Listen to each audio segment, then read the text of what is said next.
한동훈 비대위원장의 첫 번째 업무, 비대위를 일단 구성을 해야겠죠. 그런데 아직까지 철통 보안 속에 추진하고 있는 것 같습니다.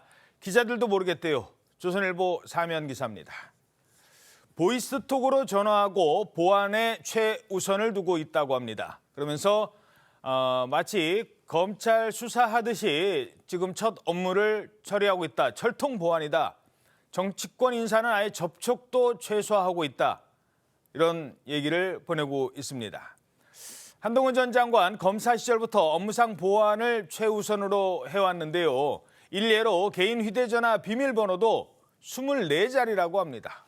24자리로 설정해 둘 만큼 보안에 신경을 쓴다고 합니다. 한 전 장관 지난 주말 휴대전화 끄고 외부 접촉 줄이고 비대위원 인선에 현재 몰두 중인 것으로 알려지고 있습니다. 자, 이러자 국민의힘 내부에서조차 누가 비대위원으로 될지 전혀 오리무중이라는 반응도 나오고 있습니다. 수사에서는 검찰이 주도권을 쥐지만 정치의 주도권은 국민 여론에 달려있는 거겠죠. 자, 정치인으로서의 한동훈. 자, 어떤 리더십으로 수많은 난제를 풀어갈지 지금부터 자세히 살펴보겠습니다. 자, 우선 이 한동훈의 효과부터 살펴보죠. 오늘 오후 공식 출범을 앞둔 한동훈 비대위 체제 어떤 모습일지 그 첫 메시지에도 관심이 모아지고 있습니다. 여의도에서 일하는 300명만 쓰는 고유의 어떤 화법이나 문법이 있다면 그건 여의도 문법이라기보다는 여의도 사투리 아닌가요? 저는 나머지 5천만이 쓰는 언어를 쓰겠습니다. 9회 말 투아웃에 투 스트라이크이면 원하는 공 들어오지 않아도 스트라이크인지 볼인지 애매해도 후회 없이 휘둘러야 한다고 생각합니다. 상식 있는 동료 시민과 함께 대한민국의 미래를 위한 길을 같이 만들고 같이 가겠습니다. 국민의 상식과 국민의 생각이라는 나침반을 가지고 지지해 주시는 의견 못지않게 비판해 주시는 다양한 의견도 경청하고 존중하면서 끝까지 계속 가보겠습니다. 용기와 헌신으로 해내겠다는 약속을 드립니다. 자, 국민의힘 비대위원장으로 지명이 됐고 이제 수락을 하는 연설을 맨 처음 해야 되거든요. 근데 이 수락 연설문도 한동훈 위원장이 직접 쓴다고요? 네, 그렇습니다. 당 관계자에 따르면요. 당내 인사가 한 전 장관에게 연설문 초안 등 말씀 자료 필요한지를 물어보자 아직 못 썼는데 제가 직접 쓸 겁니다. 이렇게 답했다고 합니다. 어허. 보통 당내에는 이른바 말자 담당으로 불리는 원고 담당자가 있습니다. 다만 이들을 활용할지 여부는 당대표 스타일에 따라 좀 달라져 왔었는데 법무부 관계자는 평소에도 한 전 장관이 중요 스피치는 혼자 직전에 써왔다 이렇게 설명을 하기도 했습니다. 예, 그래서 다른 사람이 써준 것보다는 본인 스스로 본인의 생각을 쓰겠다. 중요한 건 이제 어디에 방점을 두느냐는 건데 어떻게 예상하십니까? 네, 예상을 하려면 어떤 근거가 있어야 될 거 아니에요. 그래서 네. 제가 한동훈 장관 시절부터 취임사, 이임사 또 어떤 연설이라든지 또 기자들한테 내놓은 그런 멘트들을 다 뒤져봤습니다. 특히 2022년에 취임사를 좀 뒤져봤더니 예.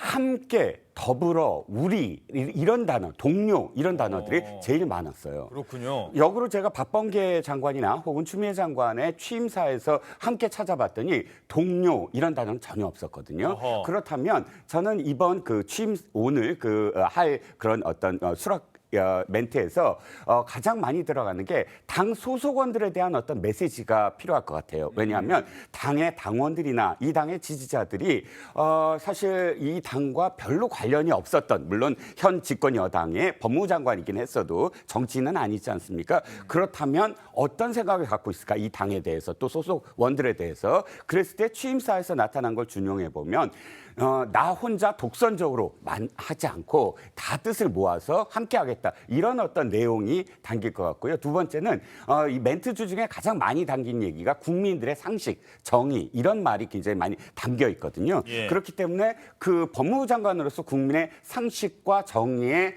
준해서 법치를 하겠다. 이 말을 오늘 이렇게 준용을 한다면 정치 역시 국민의 상식과 정의에 맞춰서 하겠다. 예를 들자면 기득권을 다 내려놓겠다든지 완전히 혁신화하겠다든지 이런 어떤 내용으로 아마 채워질 것으로 예상이 됩니다. 그동안의 연설문을 쭉 분석을 하셨는데 동료 함께 더불어 가치의 어떤 공유 이런 네. 부분을 강조를 했었군요. 네. 예, 알겠습니다. 자, 그동안 국민의힘이 한동훈 비대위 체제로 전환을 하면서 국민들에게 많은 관심을 받았죠. 이러면서 바람몰이에 나선 효과가 있는 것 아니냐는 분석이 있습니다. 최근 들어서 한동훈 비대위원장 얘기가 나오면서 지지율에도 일부 변화가 생겼다고요? 네, 국민의힘이 한 전 장관을 비대위원장 후보로 지명하면서 지지율이 소폭 상승했습니다.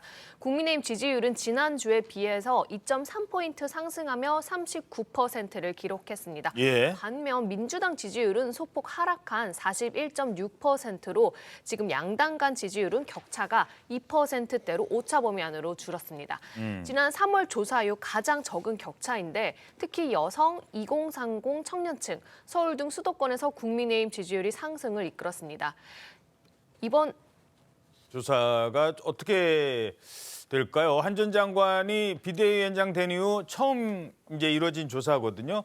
자, 최 교수님, 지금도 나오고 있습니다만 이게 몇 번 얼마나 줄었느냐는 보다는 추세의 문제인데 특히 이제 2030 여성 여기에 변화가 감지된다는 거거든요. 어떻게 보십니까? 2030 여성 지난 대선 때 2030이 국민의힘을 지지를 많이 했죠. 근데 여성은 이제 좀 세대별로 다르긴 합니다만 예. 민주당 쪽에 지지를 많이 한 걸로 이제 나타났었는데 아마 한동훈 효과가 지금 있을 겁니다. 아마 아직 이제 비대위원장 취임하기 전에 언론에서 워낙 지금 한동훈 장관 전 장관 얘기를 많이 하고 있고 여권에서 사실상 한동훈 전 장관에게 많은 기대를 걸고 있잖아요 지금. 예. 그리고 여러 가지 부정적인 측면보다는 아주 긍정적인 측면이 계속 나오고 있고 아닌 게 아니라 제가 보기에도 장관 시절의 언행이라든지 이런 것들이 반듯해요. 반듯하고 논리도 명쾌하고 충분히 그 여권이 기대할 만한 인물입니다. 아마 그러한 것들에 힘입어서 일단 지금 아직은 취임은 안 했습니다만 사전 컨벤션 효과라고 할까요? 컨벤션 효과라는 게 사실 사후인데 아마 그런 효과가 지금 여론조사에 미세하나마 나타난 것이 아니냐 일단 그렇게 보여집니다. 예. 예. 자, 최진영 변호사님. 사실 국민의힘 당대표죠. 이제 비대위원장이 그 전에 당대표와 비교를 했을 때 한동훈 장관이 50대거든요. 50. 그러면 그렇게 젊은 나이도 아니에요. 근데 다른 사람들에 비해서 젊다는 이미지를 많이 주고 여성들에게 호감이 높다. 자, 이런 거는 어떤 영향을 미칠까요? 그렇습니다. 지금 기존의 국민의힘 보수라고 한다고 하면은 젊은 사람들은 꼰대 이런 이미지가 굉장히 강하지 않습니까? 그와 같은 것을 일신할 수 있는 카드가 바로 한동훈 전 장관 카드인 것 같습니다. 실질적으로 지금 얼마 전까지만 해도 전국을 이렇게 다닐 때에 특히 동대구역이라든가 대전역 이런 데 갔을 때에 예약해놓은 차를 못 탈 정도로 많은 사진을 찍어달라는 게 있었었는데 예. 화면을 자세히 보면은 남자들이 가서 찍으려고 하는 것이 아니고 어허. 2030 여성, 저분도 나아가 여성이시네. 중년 예. 여성 이런 분들이 굉장히 많이 와서 찍었단 말이에요. 예. 좀 전에 지금 최 교수님 말씀하신 것처럼 전통적으로 여성들 같은 경우에는 민주당의 지지층이 굉장히 많았었는데 그렇다는 점에서 한동훈 전 장관이 여성들 2030 나아가 수도권에 상당한 소구력을 가지고 있다라는 점에서는 사실 한동훈 전 장관을 너무 일찍 이렇게 불러내는 것이 아니냐라고 얘기를 하고 있었습니다만 100일 이제 남지 않은 그 총선에서는 현재로서는 국민의힘에서 불가피한 선택이었고 지금은 전체적으로 봤을 때 그 효과, 이른바 컨벤션 효과를 통한 당의 인지도 그리고 본인의 개인적 인지도를 상당히 높이는 나름대로의 어떤 그 국면 전환의 효과가 있기 때문에 적어도 지금 현재까지는 플러스다 이렇게 평가를 하고 싶습니다. 예. 자, 그럼 현장 상황을 좀 볼까요? 장관 시절이었습니다만 가는 곳마다 지지자들이 몰려들면서 높은 인기를 실감케 하기도 했었습니다. 장관님 보느라고 못 봤어. 일본 보느라고 잘생겼어. 분위기 다르다. 너무 다르다. 반갑습니다. 반갑습니다. 안녕히 가세요. 멋져. 너무 멋지다. 장관님 여기 도토리 그려주시는 도토리? 네. 도토리 그냥 먹는 도토리 말이에요? 장관님 사랑해요. 아이고 어디 오셨어요? 울산. 아이고. 이렇게요? 네. 내가 원래 이거 안 했는데 변한 것 같아. 네. 여기다가요 성함과 별 좀 그려주세요. 별? 네. 그냥 이 별 말하는 거예요? 네. 나는 너무 해달라는 대로 다 해준 것 같아. 이거 좀 뭔가 의미가 있는 거 아니야? 자, 별을 그려달라는 데까지는 그려줬어요. 뭐 별 의미가 있죠. 근데 어느 분이 갑자기 도토리를 그려달래요. 도토리가 디귿 리을 대통령을 뜻하는 거를 나중에서야 알았나 봅니다. 그때부터는 좀 부담스럽다는 얘기도 했는데, 자, 그렇다면 한동훈 비대위에서 지금까지는 한동훈 위원장이 어느 정도 이제 이미지로 이겼었잖아요. 이미지로 다른 정치인과는 차별화되는 그런 전략을 많이 보여줬다면, 이제는 어떤 현안에 대해서, 예를 들어서 김건희 특검법, 어떤 정치적 현안, 이 무겁고 엄중한 현안에 대해서 얘기를 해야 되는 것과는 좀 차원이 있거든요. 어떻게 보십니까? 네, 그렇습니다. 그동안 이미지와. 이 정치인은 사실 말이 참 중요하잖아요. 말로 시작해서 말로 끝난다고 합니다. 그렇지만 말뿐인 정치인은 사실상 생명력이 없죠. 그 말이 중요한 건 실천력이 뒤따를 때 이루어지거든요. 그렇다면 지금까지 이미지가 좋았던 건 그야말로 말이었습니다. 물론 장관으로서 이 법무부와 관련된 여러 가지의 어떤 실행력도 있었습니다만 지금은 정치적 실행력이 중요하거든요. 그러면 지금까지 이야기했던 원칙, 공정, 상식 이런 말들을 그러면 지금 닥쳐오는 모든 사안들, 정치적 사안들에 어떻게 적용할 것이냐. 이게 가장 큰 관건이라고 할 수가 있겠죠. 예, 최 교수님. 그리고 또 하나가 이제 도토리인데 도토리 대통령을 뜻하니까 좀 부담스러워 했는데 이제부터는 도토리를 본인 스스로 그려갈 수도 있는 거거든요.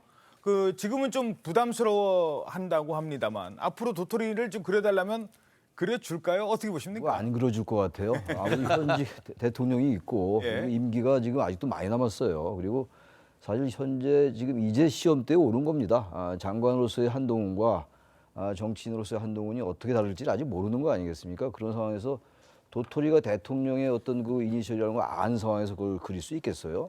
저 같으면 안 그리겠습니다. 예. 안 그릴 것 같고 문제는 이제 한동훈 장관이 저렇게 인기가 있는데 그야말로 당장 난제들이 많잖아요. 앞으로 말씀 나누겠습니다만 뭐 김건희 특검법도 있고 이준석 전 대표의 뭐 잔류냐 뭐 저기 탈당이냐 이런 문제도 있고 굉장히 많아요. 이태원 특별법도 있고 말이죠. 그러니까 이런 상황 속에서 과연 기존의 국민의힘과 어떠한 차별화를 보일 것이냐 또 용산과 어떤 관계를 설정할 것이냐의 문제라고 생각해요.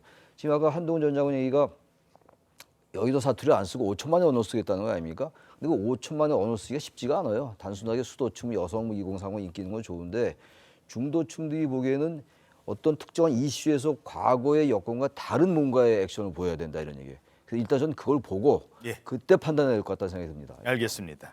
자, 한 장관이 아직은 그리지 않을 것 같은 이 도토리. 근데 국민들은 관심을 모으는 것 같습니다. 물론 한 장관의 입장이 아직 정해지지 않고 거기까지는 아니라는 걸 전제로 지난주에 발표된 여론조사를 봤는데 이게 또 주목을 끄는 것 같습니다. 어떤 조사였습니까? 네, 차기 대통령 적합도에서 한동훈 지명자 45%, 이재명 대표 41%로 양자 대결에서 오차 범위 내에서 접전 양상을 보였습니다. 그간 각종 다자 대결에서는 이재명 대표가 앞서 왔던 만큼 좀 상당히 의미가 있어 보이는데요. 그리고 호감도는 한동훈 지명자가 47%, 이재명 대표는 42%로 나왔습니다. 47대 42 호감도는 그렇군요. 저게 이제 앞으로 이제 그동안 소비된 정치인과 아직 소비되지 않은 정치인, 그러니까 이제 미래 권력과 이제 현재 권력, 뭐 이제 과거 권력과의 이제 차이점일 건 뭐 어느 정도 예상이 됩니다만 문제는 자 일단 최진영 변호사님 그 두 사람이 어떤 이미지로 다가갈까? 지금 비교가 될 텐데 앞으로 이제 총선까지 저 두 분이 계속 비교가 될 거거든요. 어떻게 전망하십니까? 그렇습니다.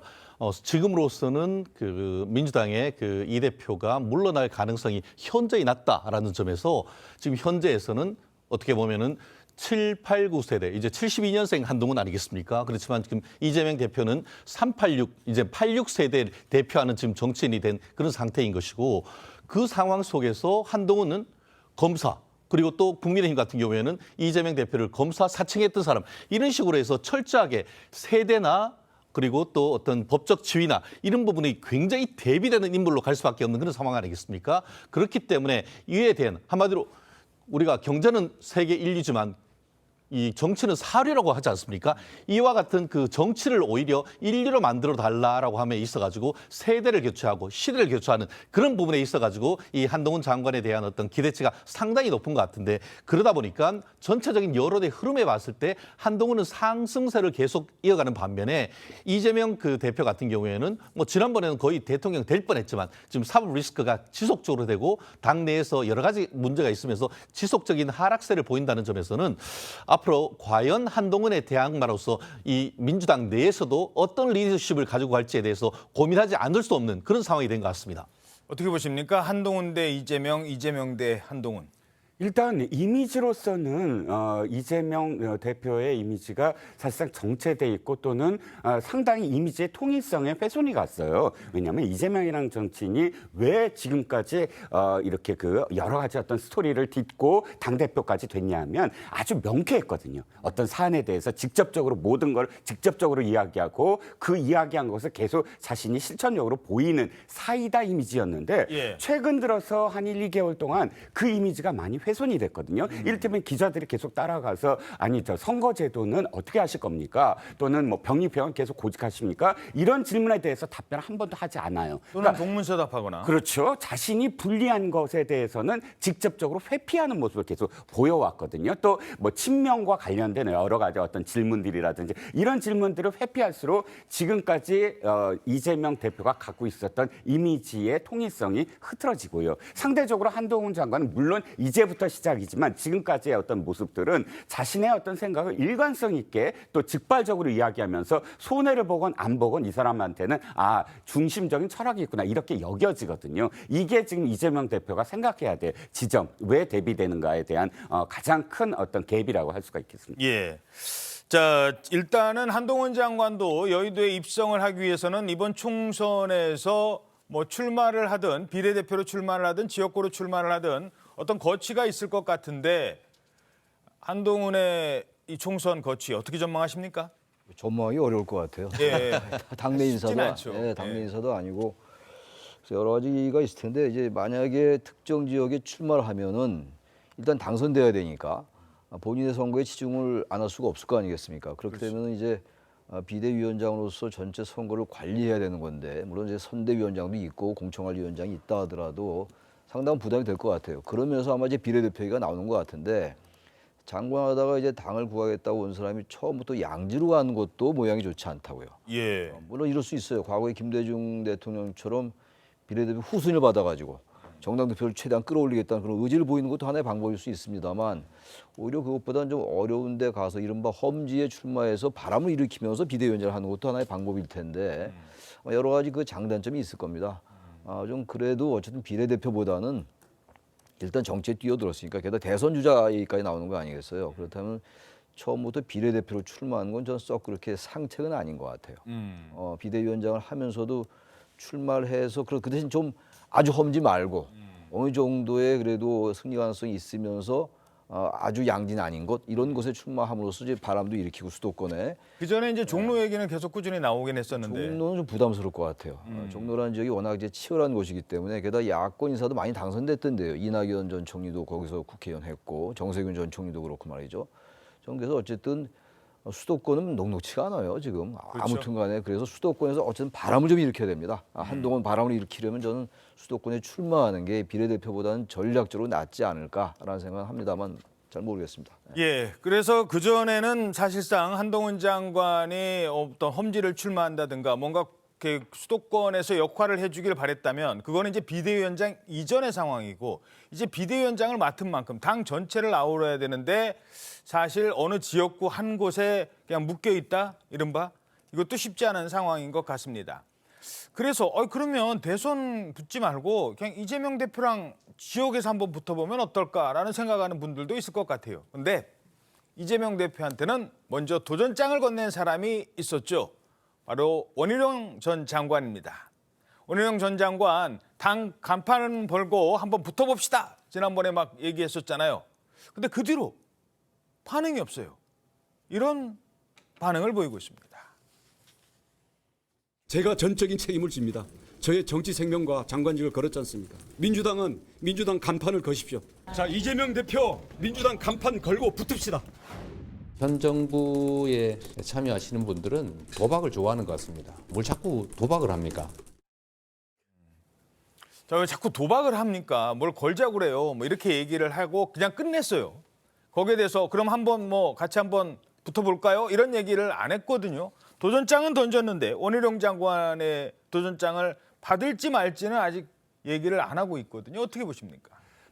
일단 이해할 수 있는 측면은 총사령관 아닙니까? 전체를 다 진두지해야 하는 입장에서 자신의 지역구와 관련된 문제를 빨리 결정하는 거는 하책인 것 같아요. 그래서 이 여러 가지 어떤 상황들이 있지 않겠습니까? 네. 지지율의 어떤 부분, 친명, 비명 부분, 공천과 관련된 갈등 부분 이런 부분들의 어느 정도의 어떤 자신의 의도대로 정리가 됐을 때 자신의 어떤 거취를 걸고 그다음 어떤 전략을 구사하는 것이 지금까지 계속 되어 왔던 어떤 관례였던 것 같습니다. 그런데 한 가지 여기서 지금 변수가 되는 건 뭐냐면 지난번에 이재명 대표가 정치에 입성하는 과정이었어요. 입성하는 과정이 사실은 그렇게 정상적이지 않았거든요. 송영길 전 대표 지역구. 그렇죠. 인천 계양을이 왜냐하면 성남시장과 경기도지사를 했다면 경기도 쪽에 어쨌든 자신의 이미지가 있습니다. 그런데 인천이라는 지역이 생뚱맞고요. 또 거기에 오랫동안 했던 송영길 대표를 물러나게 하고 거기에 들어갔거든요. 이런 과정들이 입성의 과정이 있는데 이번에도 지금 만약에 회피를 한다고 한다면 계양을은 자기가 방탄을 위해서 잠시 들렀던 곳 이렇게 이미지가 돼버리거든요. 그렇기 때문에 이 부분과 관련해서는 물론 전략적인 어떤 부분도 필요하지만 어느 정도는 빨리 대답을 내놔야 된다. 그러니까 자신이 어떤 의도로 어떻게 하겠다, 거치에 대해서 나가겠다 안 나가겠다가 중요한 게 아니라 어떠한 생각을 갖고 있다는 걸 밝히지 않고 계속 회피한다면 아이고 입성도 그렇게 하더니 그냥 버리려고 하는구나. 계양을이 맞았어. 그냥 거쳐가는 곳이야. 이런 이미지를 계속 낙인 찍히게 된다라는 겁니다. 그래서 이른바 이제 장기나 바둑을 둘 때도 행마 이러잖아요. 네네. 내가 말을 이쪽으로 옮기면 상대가 포를 이렇게 움직일 거다.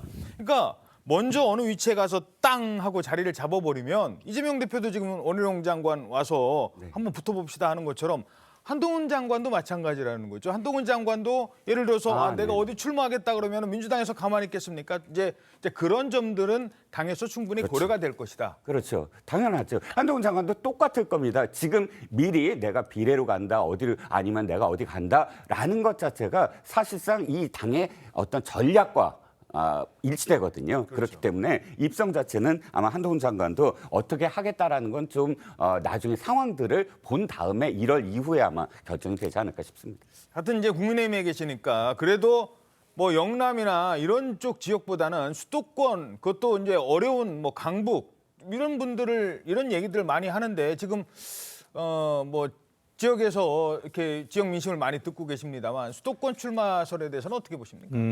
지금 한동훈 장관 같은 경우에는 당 내에서도 어떻게 써야 될지에 대해서 여러 가지 논란이 있는 것 같습니다. 저는 사실 개인적으로는 비례대표 물론 병립형으로 간다는 전제에서 비례대표로 나오고 전국을 돌아다니면서 한동훈 바람을 일으켜야 된다, 필요성이 있다라는 쪽인데요. 다만 그럼에도 불구하고 지역구, 특히 종로라든가 아니면 용산이라든가 이런 특정 지역구도 얘기를 나오고 있습니다.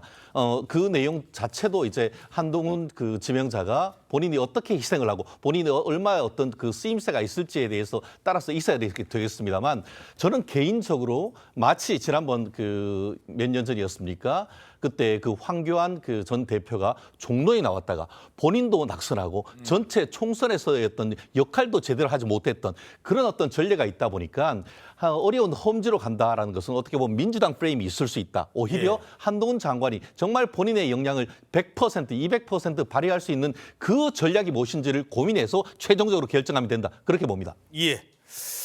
자, 그리고 또 하나 한동훈 지명자가 국민에게 내보일 첫 인선. 자, 비대위원장에게 사실상 전권이 있거든요. 당 대표와는 달리. 당 대표는 최고위원과 당 대표는 각각 선출직입니다만 이 당 비대위는 비대위원장이 각각 비대위원을 인선하게 돼 있어요. 그러다 보니까 누가 비대위원이 되지? 그게 곧 바로 한동훈의 얼굴인데. 자, 그동안 이렇게 제시해 왔었습니다.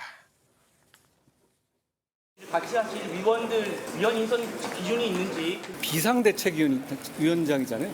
굉장히 비상적인 상황이라는 점을 의미하는 것인데요.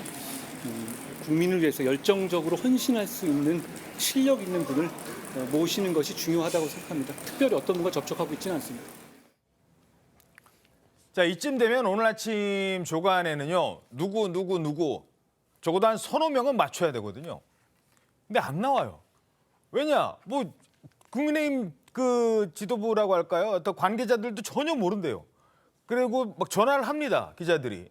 혹시 전화 받으셨죠? 한동훈 뭐 비대위원장한테 전화 받으셨습니까? 그러면 에이 그런 걸 물어봐. 이러면 이제 되는 거거든요. 근데 전혀 아니래요.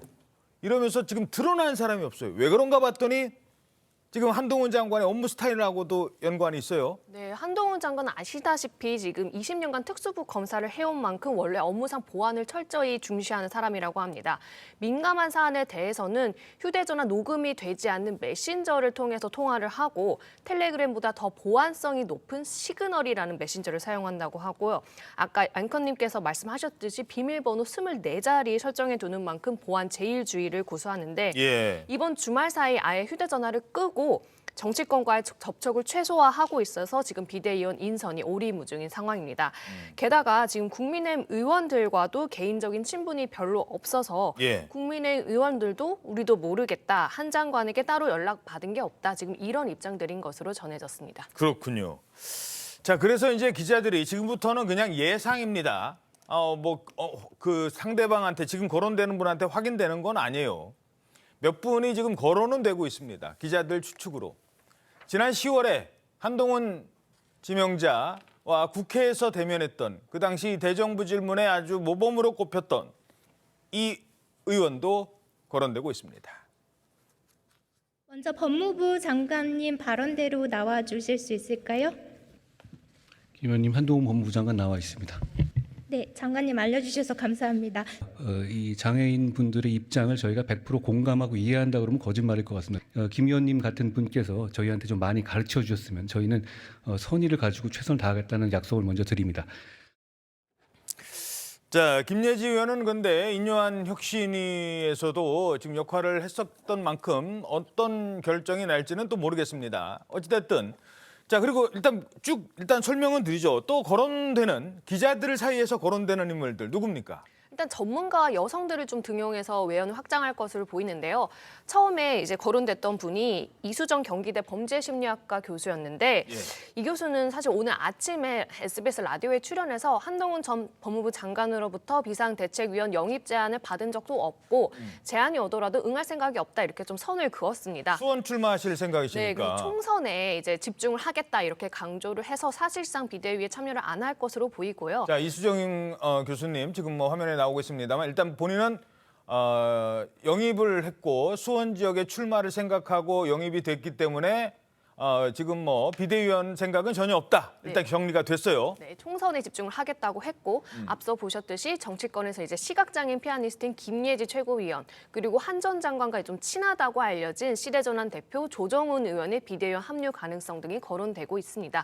원외에선 혁신위원장으로 거론됐던 박은식 호남대한 포럼 공동대표랑 인요한 혁신위원 등도 이제 후보로 언급이 되고 있습니다. 예, 지금 화면에 나오고 있습니다만 조정훈 또 시대전환 의원, 뭐 국민의힘과 이제 뭐 같은 길을 갈 것으로 보이기 때문에 그런데 조정훈 의원도요 같은 그냥 법사위원과 법사위에 출석하는 법무부 장관과의 관계로서 만났고 그 이민청 문제 이걸로 이제 얘기를 많이 했답니다. 그리고 두 사람의 공통점이 술을 못 마신대요. 이 정도 콜라 마시고 둘이 콜라 놓고 얘기하는 사이 뭐 그 정도지 뭐 그렇다고 해서 비대위원으로 간다? 또 이건 또 아니라고 하고 참 어떻게 보세요? 지금 난감할 것 같아요. 그렇습니다. 이거를 어떻게 보면은 그 깜짝 서프라이즈하기 위한 어떻게 보면 국민의 관심을 극대화하기 위한 어떤 하나의 어떤 기획이다라고 저는 그 보이는 것 같은데요. 물론 뭐 그 한동훈 전 장관의 스타일 자체가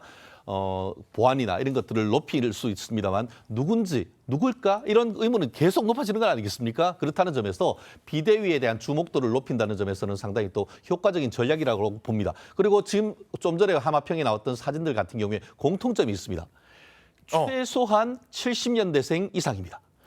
아까 지금 조정훈 7890년생 거의 그 정도입니다. 얘기했기 때문에 민주당의 어떻게 보면은 그 86세대를 넘어서 지금 그 김미애 그 의원이라든가 아니면 윤희숙 의원 같은 경우에도 1970년생이고 조정훈 그 의원 같은 경우에도 뭐 저랑 동갑인 1971년생인데요. 지금 보이는 하마평에 올라오는 국민들 밥상에 올라오는 분 자체가 70년대생, 그러니까 50대 초반이거나 40대 후반 정도 이런 분들이 나온다는 점에서 아마 저 중에 누군가는 분명히 될 것 아니겠습니까? 그렇다는 점에서 이 한동훈 장관의 어떤 나름대로의 의중은 이 세대 교체, 시대 교체를 하기 위한 어떤 인물 교체를 꿈꾸고 있는 것이 아닌가 싶다.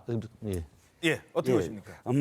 그 특수부 시절부터의 습관이다 이렇게 해석을 할 수도 있지만 그러나 지금 이렇게 연락을 끊고 있는 건 가장 중요한 두 가지 점을 스스로 실천하고 있는 것 같아요. 첫 번째는 뭐냐면 기자들이 전화 걸었을 때 누가 될 거야라고 말하는 사람은 측근으로 분류됩니다. 그 즉시. 그렇죠. 왜냐하면 비대위의 인선 과정을 알고 있다는 거잖아요. 알고 있다는 것 자체가 그 다음부터는 무슨 핵관이라고 불릴 수 있는 사람들이 돼버리는 핵관이 거예요. 되는 건가요? 그렇죠. 예. 아니 저도 기자 생활을 했지만 그렇죠. 그런 것을 알려주는 사람이 가장 권력에 가깝다라고 행세하고 다닙니다. 왜냐하면 그런 정보를 내가 다 아니까요. 예. 그러니까 기자들이 접근해서 그럴 사람들을 다 전화를 했는데 다 나는 몰라요. 전화를 해도 안 받아요라고 대답이 나왔다는 건 물어볼 사람이 없어요, 기자들. 그러면 기자들 사회에서나 혹은 국민들이 측근이라는 구류가 없구나. 예. 그런 문제. 두 번째는 비대위원이든 공관이든 다 정파들이 내리꽂으려고 해요. 각 정파에서. 그런데 그런 정파의 어떤 그런 식의 연합 이런 것들을 지양하겠다라는 의도로 보이거든요. 예. 저는 굉장히 좋은 출발이라고 보여집니다. 그 정치 뭐 주변 상황을 지금 한 30년 넘게 또 지켜보셨으니까 주 교수님께는 이 질문을 드리죠. 그 2011년이었나요? 박근혜 비대위 얘기를 많이 하거든요. 네, 그렇죠. 그때 갑자기 애띤 얼굴의 이준석, 그다음에 김종인 위원장 이런 분들이 막 등장을 하면서 관심을 모았잖아요. 뭐 그 당시의 어떤 뭐 감동 또는 뭐 새로운 어떤 신선함 이런 게 좀 있을까요? 어떻게 보십니까? 좀 있을 것 같아요. 지금까지 행태로 미뤄볼 때. 근데 지금 그 2011년도 이제 비대위, 2012년도 그래서 총선도 이기고 그해 말에 대선도 이겼잖아요, 박근혜가. 그렇죠. 그런데 그때는 물론 이제 여러 인물이 조합도 됐었습니다만 그때 인상적이었던 건 경제민주화였어요. 그렇죠. 우리 김종인 위원장의. 헌법 119조에 나와 있는 헌법 119조에는 경제의 민주화라는 단어가 나오는데 경제 민주화라는 거는 일반적으로 이제 진보적 의제였잖아요. 근데 진보적 의제를 선점하면서 상당히 박근혜 당시 비대위원장은 상당히 보수의 상징인데 진보적 의제 들고 나왔으니까 그런 점에서 김종인 위원장 그 당시 김종인하고 또 이준석 근데 이상돈 의원도 있었죠 나중에. 지금 화면에도 나오고 이런 분들이 이제 상당히 그 인상적이었던 인물들이었어요. 그리고 비대위가 내세웠던 의제 자체가 그랬고 저는 그래서 그때에 대비해서 본다면 뭔가 제가 자꾸 말씀드리는 게 기존의 여당과 좀 다른 문법이래야 돼요. 단순하게 여의도 사투리 안 쓰겠다라는 말에 그칠 것이 아니라 그건 다시 말해서 전 그간의 이 한동훈 장관 때의 발언을 봐도 대단히 진보적 의제를 많이 내었던 것 같아요. 약자에 대한 배려 이런 것도 좀 이렇게 배워 나왔다고요. 그러니까 그런 게 비대위에 배어 있어야 됩니다. 단순하게 70년대 이후의 세대, 물론 세대 교체도 중요합니다만 요즘은 저는 과거보다 우리 일반 국민 일반이 세대 교체라는 의제에 그렇게 큰 관심이 덜해진 것 같아요. 왜냐하면 특히 이번에 21대 국회가 초선이 151명이었습니다. 그리고 사실 양대 거대 정당의 친윤, 친명의 상당히 홍위병 역할을 했던 사람도 사실 초선이 많았고 네. 그러다 보니까 초선도 초선입니다만 노년, 장년, 중년이 같이 이렇게 청년이 같이 조화를 이루면서 어떠한 진보, 중도 진보적 의지를 내놓을 수 있느냐가 전 핵심이라고 저는 생각합니다. 예. 어떻게 보십니까? 저 당시에 어떤 신선함, 물론 저 때는 이명박에서 박근혜로 이제 거의 정권이 넘어오는 차원이었어요. 그리고 친이 친박의 논쟁에서 친이는 이제 거의 힘을 빠지고 친박이 전면에 등장을 하고 당 색깔도 저 때만 해도 파란색이었잖아요. 그러다가 이제 박근혜 비대위 오면서 빨간색으로 바뀌 그 선점을 했던 거고 그때는 충격이 좀 많았어요. 그렇습니다. 당시에 그 당 지지율이 사실 굉장히 추락을 했거든요. 또 MB 이명박 대통령도 사실상 처음에 뭐 그 여러 가지 어떤 뭐 이 광우병이라든지 여기서 추락했다가 그 다음에 경제와 관련된 그런 외국의 그 여러 가지 어떤 문제들을 해결하면서 다시 올랐다가 그 다음에 다시 이제 떨어지기 시작한 4년 차부터 모든 대통령이 마찬가지지만 떨어지기 시작하는 상황이었어요. 지금 세 가지로 박근혜 비대위원장이 바꿨습니다. 즉 26살에 지금 그 젊은 세대를 집어넣었다. 두 번째는 말씀하셨듯이 진보 의제를 갖고 왔다. 이 시점부터 진보 정당에 특히 뭐 예를 들자면 정의당 아젠다가 없어졌어요. 왜냐하면 복지라든지 이런 부분들을 아예 민주당이 지금까지 주장해왔던 걸 다 갖고 왔거든요. 기초연금부터 시작을 해서 그래서 지금 이 이후로 민주당이나 혹은 정의당이 복지와 관련된 그런 의제를 선점할 수 없었어요. 그러니까 두 가지 즉 의제를 갖고 오고 그다음에 세대를 젊게 했다. 이것이 당시에 굉장히 큰 어떤 이 변혁이었다, 혁신이었다라고 할 수가 있죠. 최 변호사께는 제가 이 질문을 드리죠. 아까 이제 잠시 언급을 하셨었습니다만 한동훈의 측근은 없어요. 정치권에. 한동훈의 측근은 지금까지는 없습니다. 그러니까 기자들이 누구한테 전화를 해야 한동훈 비대위원장의 의중을 알 수 있는지가 없어요. 그 얘기는 뭐냐? 정치에 빚이 없다는 겁니다.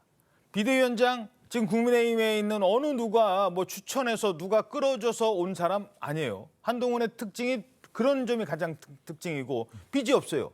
자 그러면 공천 앞으로 제일 중요한 공천도 누구한테 빚 없는 사람은요 자기 생각대로 추진력이 있게 밀고 나갈 수 있거든요. 그런 점도 한번 짚어주시죠. 그렇습니다. 그렇기 때문에 지금 오늘 그 조선일보 기사에도 그것이 나왔는데요. 대구 경북을 비롯해서 영남 지역에 있던 현역 의원들이 이 한동훈 전 장관을 추덜해놨더니만 그것이 부메랑이 돼서 이게 우리가 그 이른바 혁신 공천에서 우리가 잘리는 것이 아니냐 하는 그런 지금 그 걱정을 한다는 기사가 나오고 있지 않습니까? 한동훈 장관은 말씀하신 것처럼 측근도 없고 어떻게 보면은 이 정치권에 첫 발을 딛다 보니까 인근에 있는 사람이 없단 말이에요. 물론 저는 개인적으로 이제 가까운 사람이 있다는 것도 알고는 있습니다. 하지만 적어도 현재 배치단 사람 중에 아주 가까운 사람은 없기 때문에 한동훈 장관으로서는 인물 교체, 세대 교체 충분히 할 수 있지 않겠습니까? 그러기 위해서 결국 그와 같은 가늠자는 향후에 이제 그 1월 초 아니면 12월 말에 하는 공관위원장을 누굴 하느냐. 이것을 보면은 한동훈 장관의 의도가 공관위원장 그리고 공관위원회 구성을 통해서 앞으로의 어떤 미래를 충분히 가늠할 수 있을 것이다. 그 시간이 얼마 남지 않았다고 봅니다. 공천관리위원장에 달려 있을 것이다.